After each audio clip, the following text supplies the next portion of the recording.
It's 10 o'clock. This is Sky News at 10, live from Kyiv this evening, just over 24 hours before the one-year anniversary of Russia's invasion of Ukraine.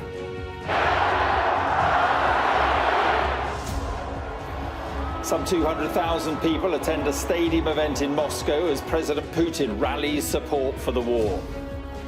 Freedom is at stake. Biden spends his final day in Europe meeting NATO leaders. Plus, I meet the seriously wounded Ukrainian soldiers who want to return to the front line. Also coming up tonight on Sky News at 10, breaking news: a police officer has been shot in Omagh in Northern Ireland. Begum, who travelled to Syria to join the Islamic State group, loses an appeal to get her British citizenship reinstated. The country's largest supermarket, Tesco, becomes the latest to put a limit on sales of its fruit and veg. And ambulance workers announce more strikes as nurses begin their talks with the government. Plus, we'll take a first look at tomorrow's front pages. That's in our press preview from 10:30.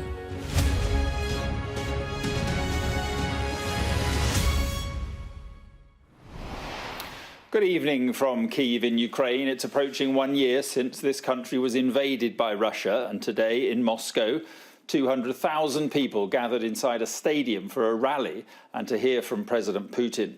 The crowd at times were chanting Russia and victory will be ours, while Putin hailed his soldiers fighting in Ukraine.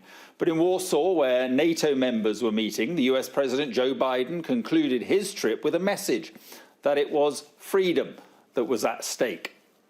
Tonight, we'll report from here in Kyiv and get the stories of the Ukrainian soldiers injured in this war. From Wedel, north of Hamburg in Germany, where we hear from a supplier of parts for Leopard 2 tanks promised to Ukraine. But first this evening, Diana Magne reports from Moscow, where 200,000 people gathered for that rally. Putin! Vladimir Putin walks into tumultuous applause. They've been waiting a long time and it is bitterly cold. From the president, a rallying cry for their men at the front and for unity.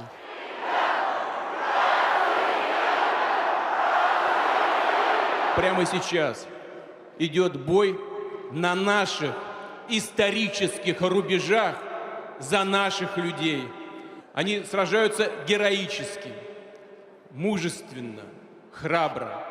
Мы гордимся ими, гордимся, и в их честь трижды ура! Ура! Ура! Ура! People had been pouring in since morning, many from state companies, even though it was never officially confirmed the president would show. And just outside the stadium, the buses they came in on, row upon row of them.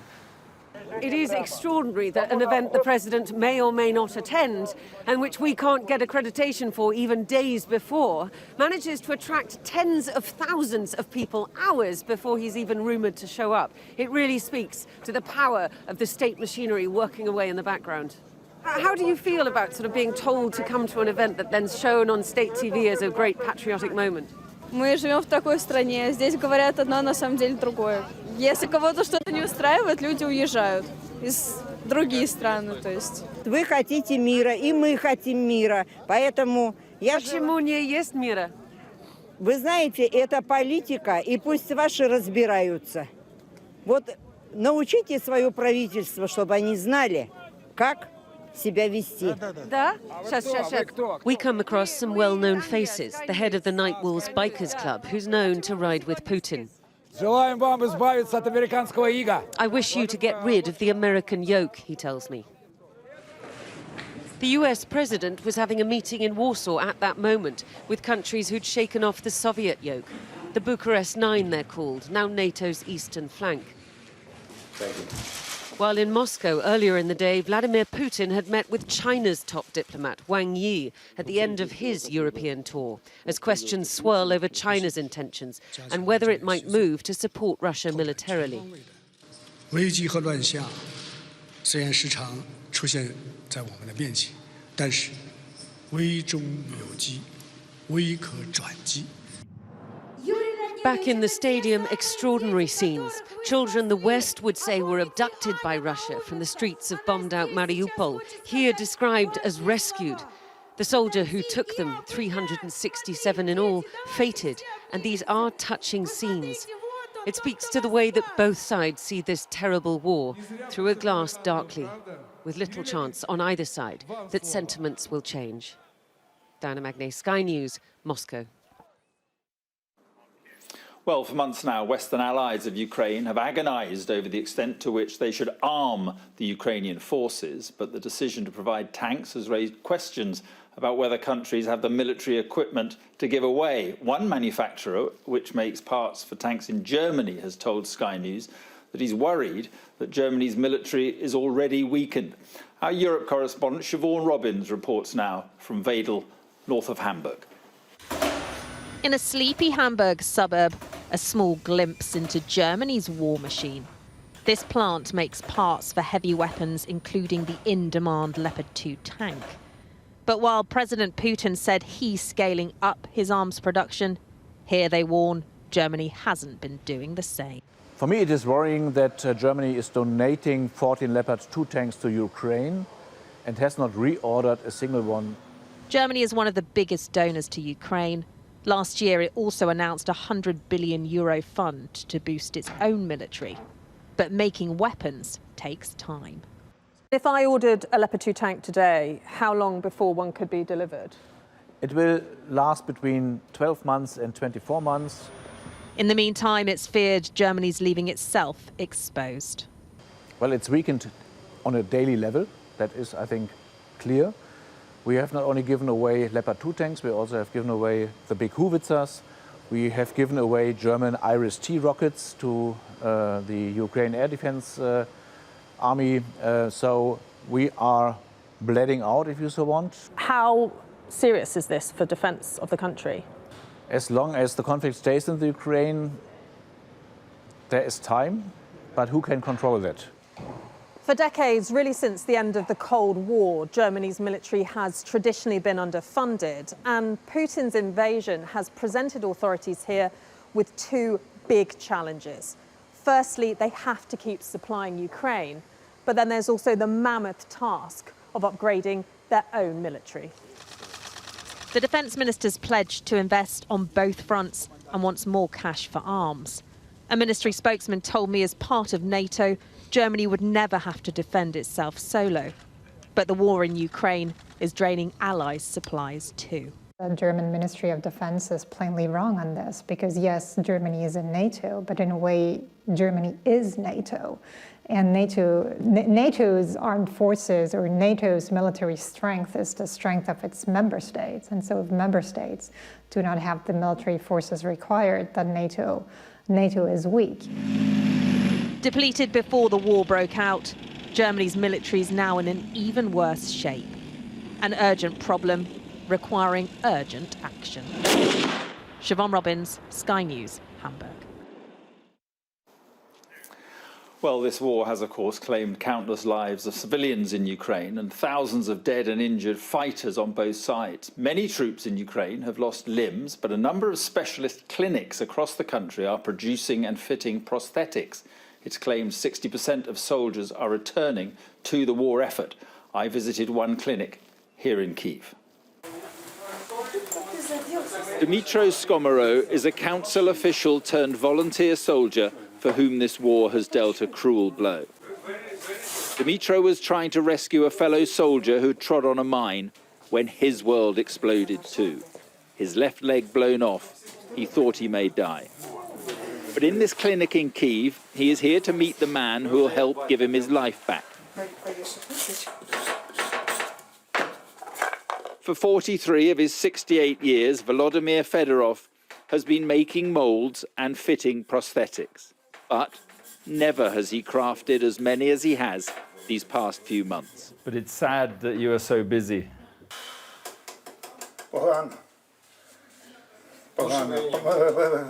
If there was no war, there would be less suffering, he tells me. But now we share their suffering. We're suffering with them. He is part of Ukraine's hidden war effort. And for Dmytro, his latest patient, this is his first fitting. It has been a painful sacrifice, but one, he says, that is worth it. For me, my motherland is like my family, he says, and I want to protect my family. There is not a single day, not a single minute that I regret volunteering. Yes, it was dangerous, but I will never regret my decision. When he is able, he wants to go back to fight, and his wife Natalia supports him. This is his decision, she says. Someone has to do it. That is how it should be if God needs him to go to war. It is the same for many of these men being helped by this clinic.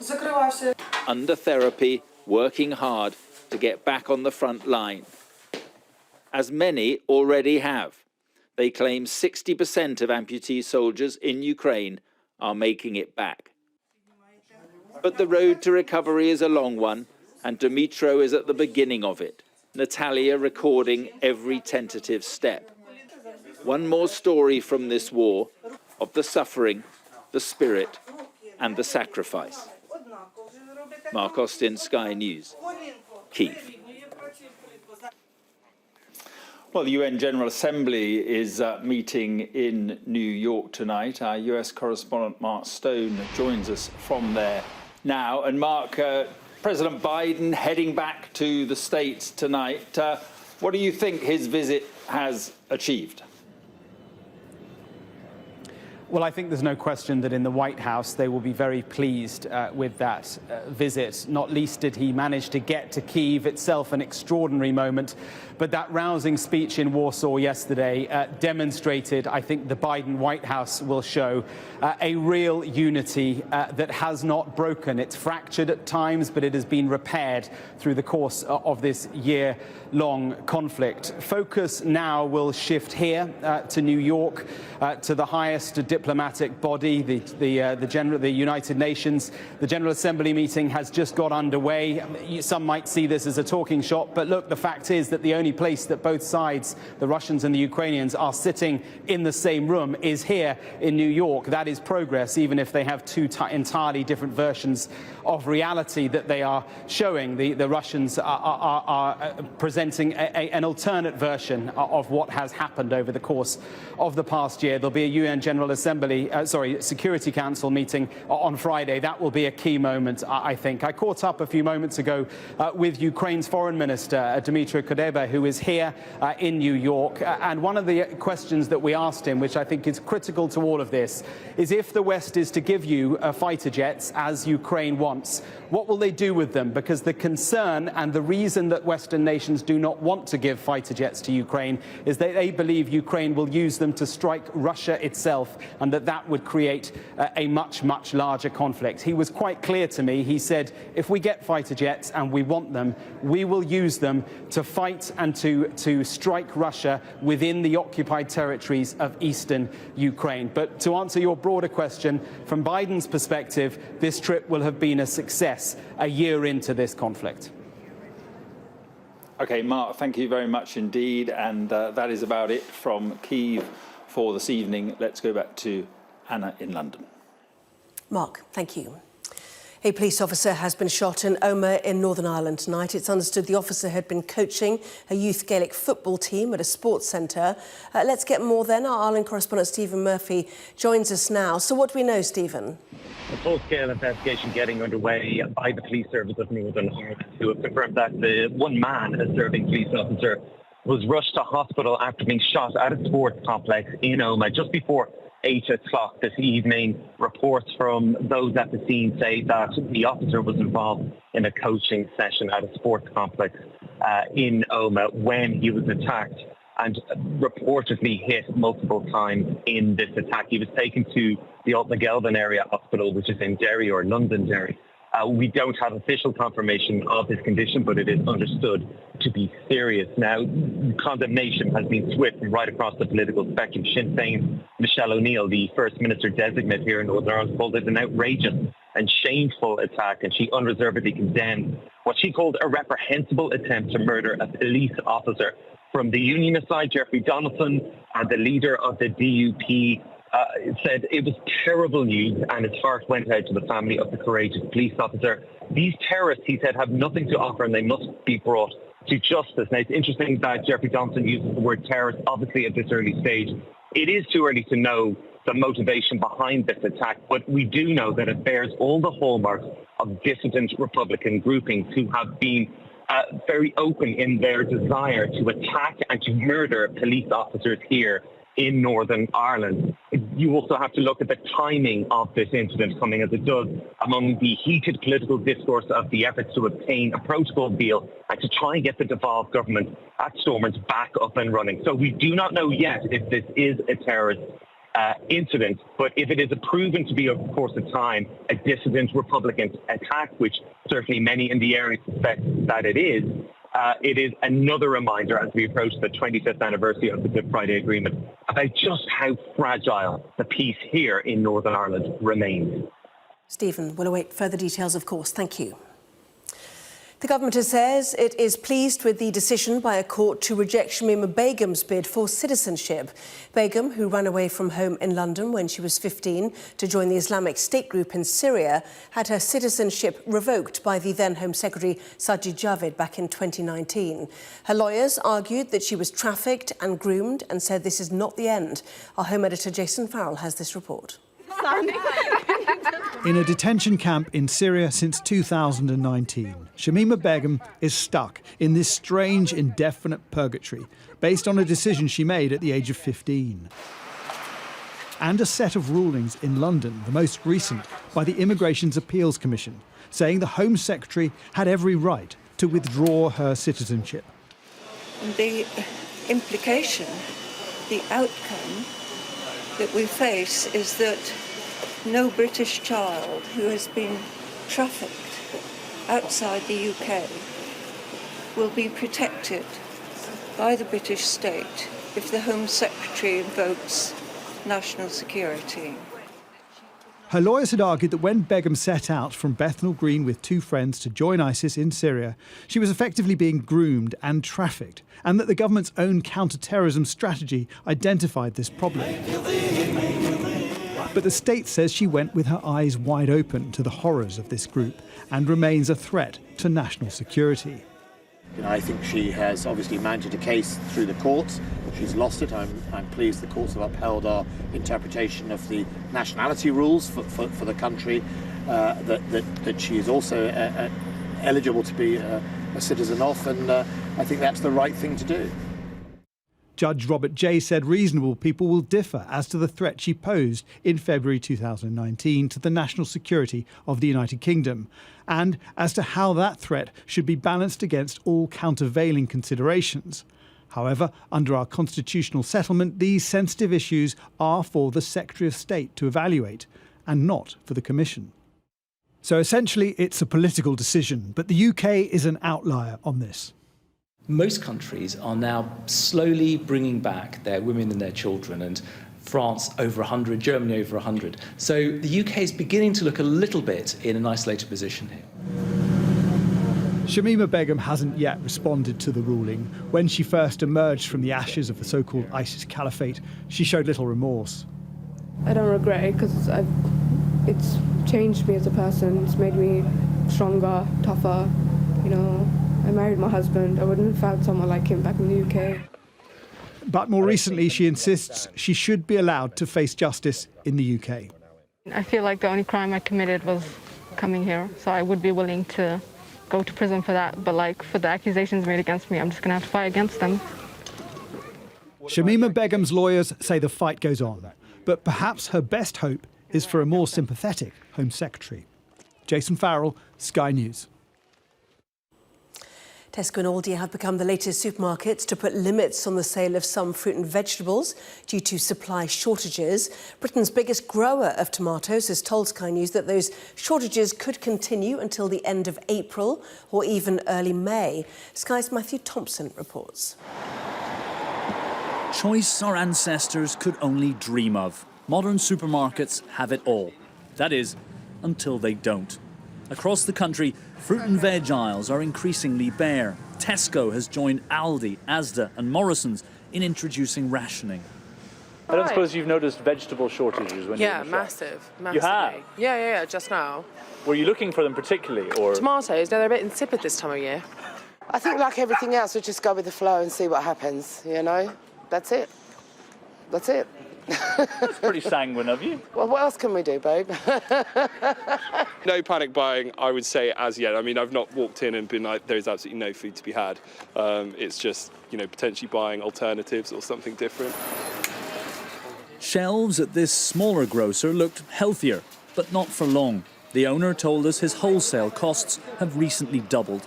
There are two main reasons for the shortages. First, bad weather in parts of southern Europe and North Africa, places like Spain, Tunisia, Morocco, which the UK relies heavily on at this time of year for most of our salad crops. Secondly, the soaring cost of energy has meant producers right here in the UK have sharply reduced their own production. And it may get worse before it gets better. The UK's largest tomato grower has warned disruption could last until May. This year what's happened, we've grown the last year's crop later to try and recover some value because everybody's been squeezed on prices for not just energy but fertiliser, labour, everything's gone up. So we've gone later, so we've started later. So instead of starting end of March, it'll be more like the end of April into May. In response, at the National Farmers Union conference, the Environment Secretary had this to say. Front page of every newspaper, salad shortages, Asda rationing, that will be happening. We can't control the weather in Spain either, so...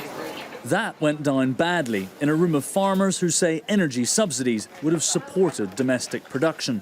Until that starts to increase, we're unlikely to see the green shoots of recovery on our shelves. Matthew Thompson, Sky News. Ambulance workers are among NHS staff to announce new strike action next month in their dispute over pay. But nurses held talks with the government this afternoon, looking for a breakthrough that could end their strike action. Well, these are the main planned strikes over the next few weeks. Ambulance workers with the Unite Union in Wales and the northwest of England are striking today and in Northern Ireland over the next couple of days. Teachers from 4 unions will strike in Scotland and parts of England on the 28th, while university staff are continuing strikes this week and next. There will be national strikes by ambulance staff on the 6th and the 20th of March, and nurses, paramedics, blood collection workers and other NHS staff will take action on the 8th of March. University staff will hold more strikes also in March, and driving test examiners will strike for 10 days across England, Scotland and Wales next month. Well, the R&T union has announced strike action on the 16th, 18th and 30th of March, and London Underground workers, represented by ASLEF, will strike on the 15th of March. Sky's health correspondent Ashish Joshi has this report. Simon is conflicted about the nurses talking to the government. As a striking paramedic, he believes health workers should be united in their fight for pay and working conditions. It makes us feel like second-class citizens, and the frustration and disappointment and anger at the government's choice to speak to the nurses' representatives and not to our unions is really tangible now. The last time paramedics went out on strike, they stood shoulder to shoulder with nurses on the picket line. But in the future, they may not have RCN nurses alongside them. There are 5 unions representing health workers in dispute with the government, but inside this building, only one of those unions is in talks with the government, the RCN. Now that's led to some anger. One of those other unions, Unison, has said in a very strongly worded statement that the government can't afford to pick and mix solutions and that it risks making a bad situation even worse. At the end. That frustration was echoed by the BMA, whose junior doctors are set to announce the dates for their strikes. They've given the Health Secretary until tomorrow to meet. I understand that he's a very busy man, and it's almost because, like a schoolboy, he's left all his homework until the last minute. He's got multiple disputes now with multiple professions, and we've all come to the same moral calculation. Nurses, physiotherapists, doctors, we have to take strike action. We want fair pay. The talks with the RCN are expected to continue until the end of this week, and are likely to focus on next year's pay rise. This year, nurses and other NHS staff below the grade of doctor were given an average pay rise of 4.75%. For next year, the government has proposed an increase of 3.5% for all NHS staff. In Scotland, the RCN has recommended its members accept a 6.5% pay rise. And in Wales, nurses are being balloted on a new pay deal that would increase last year's backdated pay offer by 3%. So while there is some optimism a settlement can be reached with the RCN, other healthcare unions are warning of a broken NHS workforce. One that is now divided too. Ashish Joshi, Sky News. Lancashire's Police and Crime Commissioner has asked the College of Policing to carry out an independent review into the handling of the Nicola Bulley case. It comes after the Independent Office for Police Conduct launched its own investigation into a welfare check carried out by Lancashire Police on the 10th of January, days before Nicola disappeared. Now, tomorrow we'll see the publication of a new government blueprint for how men's football should be governed in England, in what is being described as the biggest shake-up since the formation of the Premier League back in 1992. Well, since then, the game has become a multi-billion-pound industry, even as clubs in the lower leagues face financial hardship and even the threat of going out of business. Our sports correspondent, Rob Harris, reports. This is football, when fans feel betrayed, exploited and fearing for their club's existence. West Bromwich Albion, one of England's first league clubs 135 years ago, but now with an owner who's burdened them with loans and fans feeling helpless. The biggest worry, as me as a fan, is our owner not selling the club, not realising the club isn't worth what he paid for it or what he thinks the club is worth. He doesn't sell and we end up in administration. And that is a reality, absolute reality.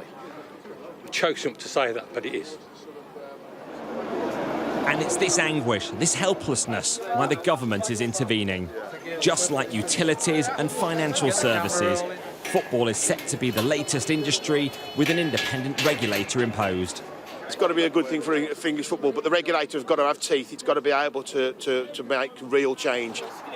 Changing who approves new owners. Currently, it's the role of the Premier League and the English Football League, but soon a football regulator could have oversight of that vetting process to avoid having owners who exploit clubs and risk financial ruin. It's following pressure from fans that the government's stepping in, and they'll want a bigger say in the running of their clubs to protect them. From decisions that led to this, the attempt by 6 teams to join a European Super League without listening to supporters. This is really unprecedented scenes. Until protests at Manchester United and beyond saw the breakaway collapse. The rage that's produced the regulator. And what started out as a few is now in number. Rogue owners, or owners who are speculators, owners who perhaps egos carry them away, or who just want to make a financial turn. We need to do everything we can to sort of stop that, stop those abuses. I think a regulator, independent, strong, properly supported by legislation, should be capable of doing that. However much resistance there's been from football, and the Premier League in particular, it's Parliament, not the pitch, where the future of the national sport is being shaped. Rob Harris, Sky News, Westminster.